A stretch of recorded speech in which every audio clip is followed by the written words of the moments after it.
The paper in the drawer didn't just confirm the test, it rewrote everything. That sentence felt true the second I read it. In part 1 I showed you the lab report, maternity probability, 0%. That was the clean, clinical fact. This document was different. It had handwriting in the margin, a stamped social services code, and a notation that tied my name to a placement recommendation 30 years ago. Holding it felt like holding someone else's past. For the first time, the leather of memory started to fray in places I hadn't noticed before. That realization changed the shape of the questions I needed to ask. It wasn't just who am I, anymore. It was who arranged that version of me, and why. The answer would require patience, documents, witnesses, and the occasional invocation of cold procedural language. The human drama might be heavy, but institutions respond to paperwork.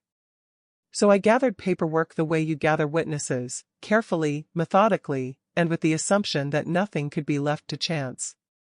I didn't rush. I couldn't afford to.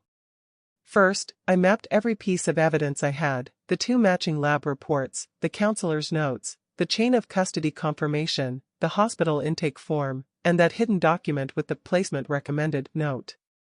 I made certified copies and scanned everything into a secure, encrypted cloud folder.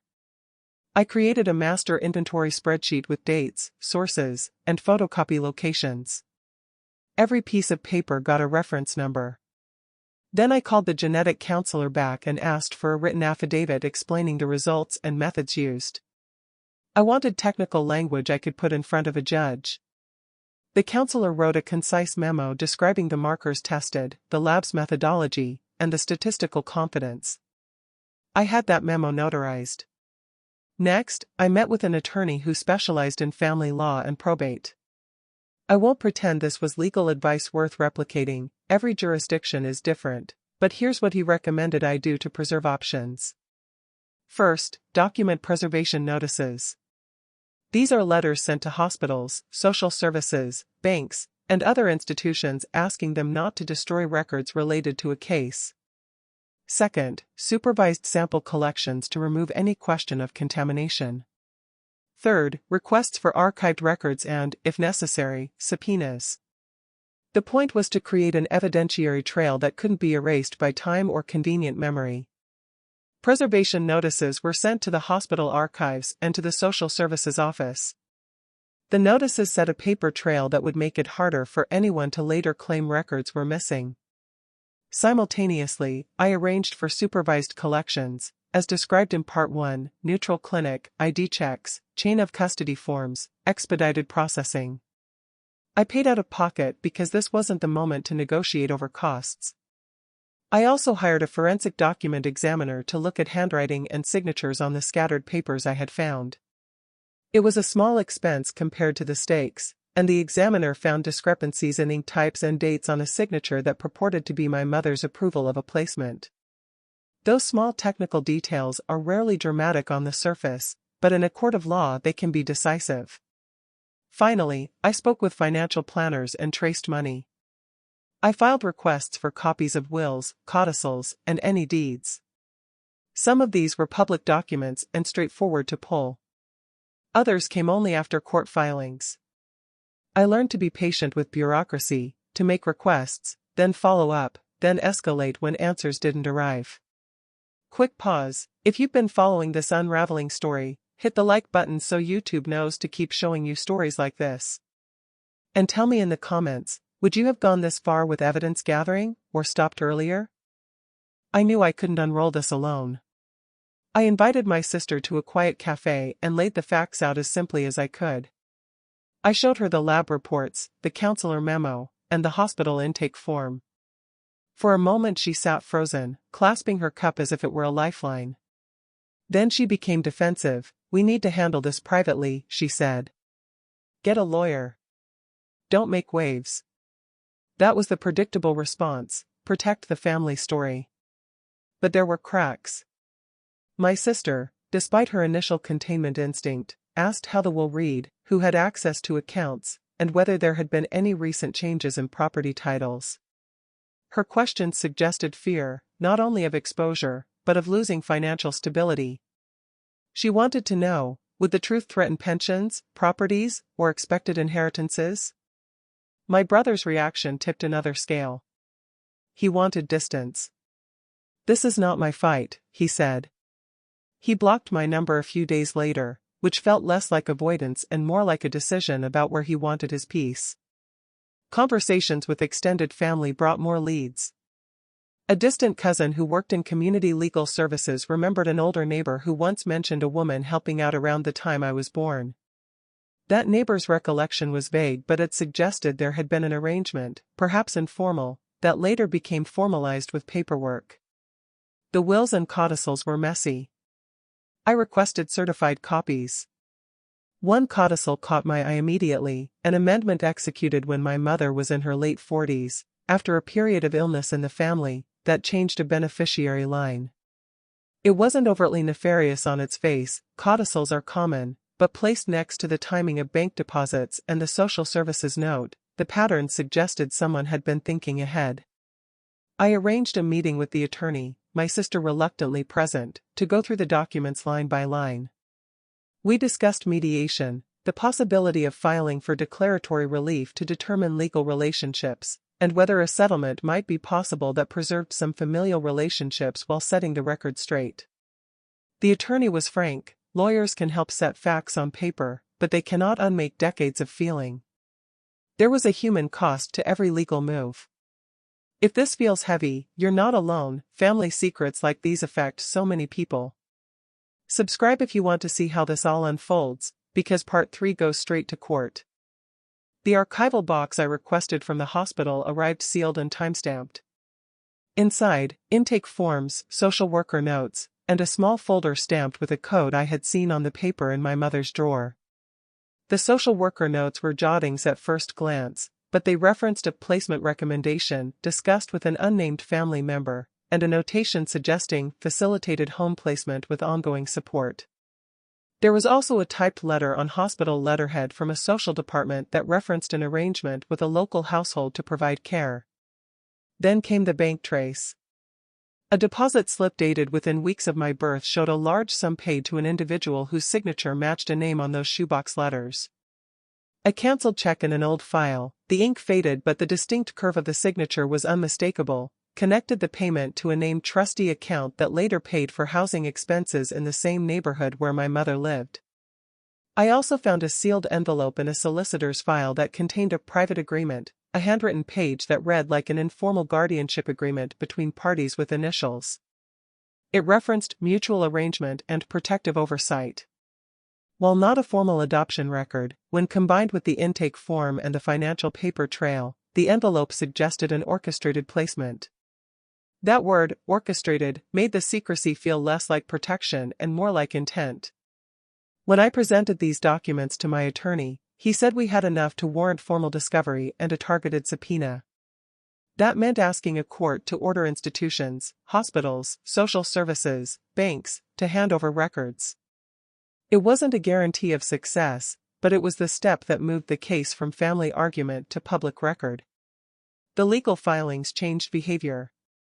My mother, once pleading and bargaining, became sharply practical. She started consulting with an attorney and spoke of reorganizing assets, changing account beneficiaries, and the potential for litigation to fracture the family.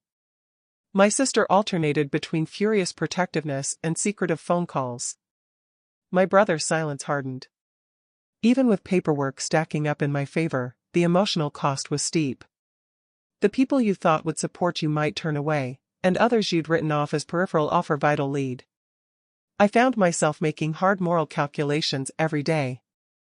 What would you do if you uncovered this kind of secret, protect the family's reputation, or chase the truth no matter the cost? Drop your thoughts below. I'm curious how you'd handle it. I want to share a small, concrete example of how slow and technical this felt. When the forensic document examiner compared signatures, she sent a short report, different pen pressure, discontinuous ink flow, and a note that an apparent signature had been traced over with a different pen. It was a nuanced judgment, but one that suggested at least the appearance of post hoc alteration.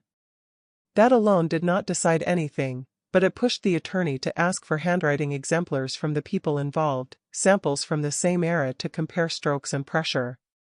That produced more paperwork, sworn statements, and another small expense on top of the legal bills. There were moments of petty cruelty. After the preservation notices went out, someone from the extended family circulated a rumor that I was causing trouble to get money. An old neighbor texted that they always thought something was off, and another relative sent a terse message threatening to teach me a lesson if I went public. Those human reactions made the case feel less like a legal puzzle and more like relationships being pulled tight. Then, weeks later, the hospital archives responded. They produced a sealed folder with a court stamp. In a bland, fluorescent-lit room, my attorney and I watched as an archivist opened it and we began to read intake notes, a social worker letter with initials, a ledger page with financial notations.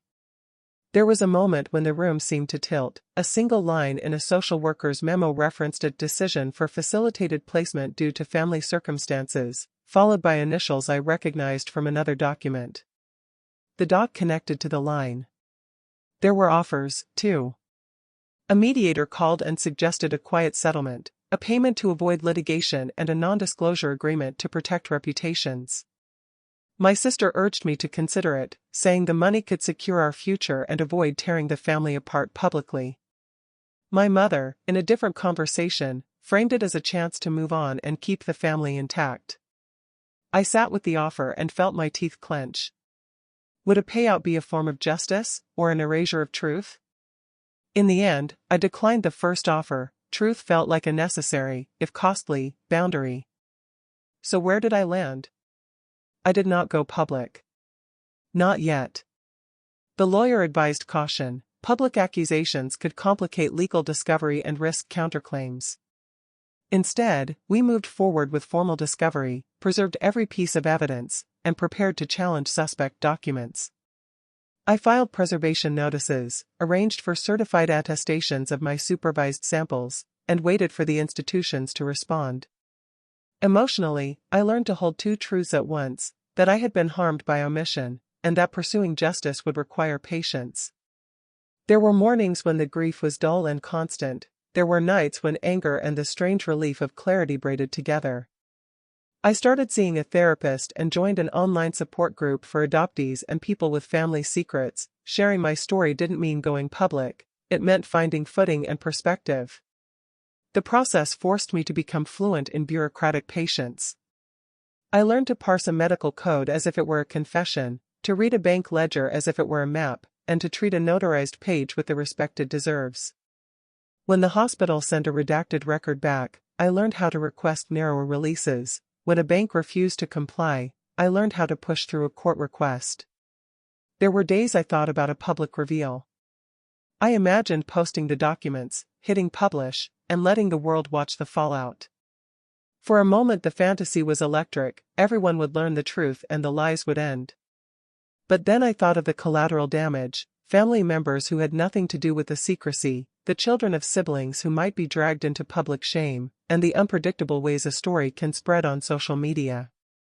The lawyer's caution made sense. Truth can be messy and the law can be clumsy, but when the law controls the release, there is at least a structure for redress. I learned to negotiate the moral calculus, truth versus peace, restitution versus privacy. When someone offered money to keep things quiet, my instinct was to refuse. Money cannot unedit your childhood. It cannot retroactively give you knowledge of where you came from. It can, however, be tempting as a way out. For some people, settlements are the sensible choice. For me, the idea of a signed non-disclosure in exchange for silence felt like a sale of my own history. Practically, we prepared for several possible next steps: mediated resolution, court-led discovery, or, if the documents proved decisive, litigation to correct records. The attorney prepared motions and draft subpoenas, the counselor lined up to testify about the testing methodology if necessary, the forensic examiner finalized her notes. Each professional voice gave me a sense of forward motion, a scaffold for the emotional chaos. I won't pretend this is easy. Friends shift their allegiances. Some walk away, others become intense allies. Your phone becomes both tool and threat. You learn the names of court clerks, the idiosyncrasies of archives, and the slow language of legal time. But I also learned that insisting on truth, even when it's messy and painful, is a way to reclaim authorship of your life. If you want part 3, where we take these documents to court, where a sealed box is opened in front of a judge, and where a family has to reckon with the consequences, tell me in the comments. Would you have pursued this path? Would you have taken a settlement instead of the truth? Like and subscribe if you want the follow-up. I read every comment and I respond. Part 3 drops soon.